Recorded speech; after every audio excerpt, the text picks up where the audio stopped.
few years ago, I got a phone call from my wife, and my father-in-law was doing a stress test on his heart, and the doctor said, we need to take you in and do a quadruple bypass right now. So my wife got that phone call, and needless to say, she was very concerned. I was very concerned. The great thing is the technology that we have today is there is such a high survival rate for heart surgery and open heart surgery. And some of you that I'm talking to, you know what I'm talking about.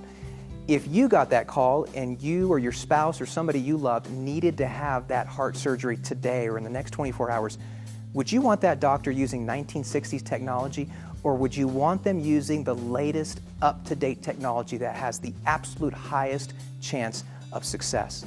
Well, it's an easy question. There's no doubt that you would want today's technology.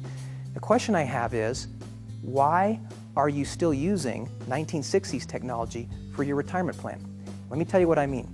There's something called the modern theory of portfolio management, and that's what the majority of people and majority of financial advisors and financial institutions are still using for retirement strategy.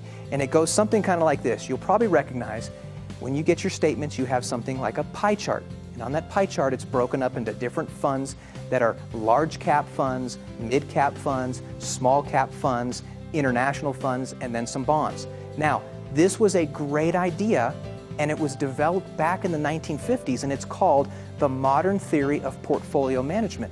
The idea was that you put these different types of assets inside your portfolio, and they're non-correlated. And what that means is when one goes up, the other tends to go down. They don't move together.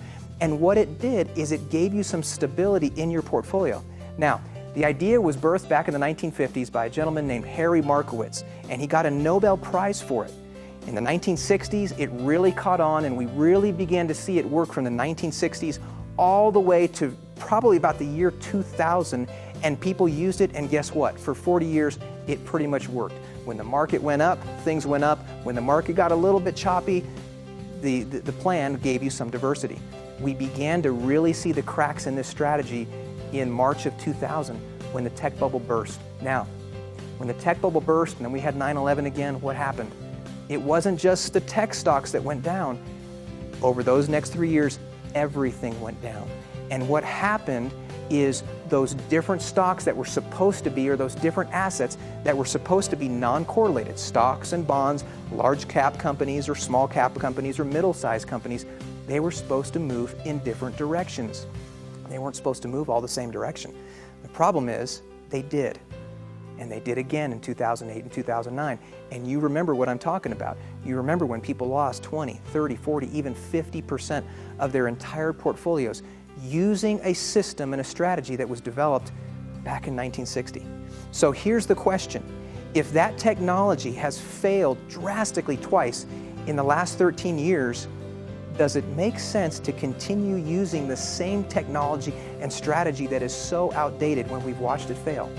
I tell you what, the same way that you would want the best technology for your loved one in a serious surgery, we need to do the same thing for your retirement plan.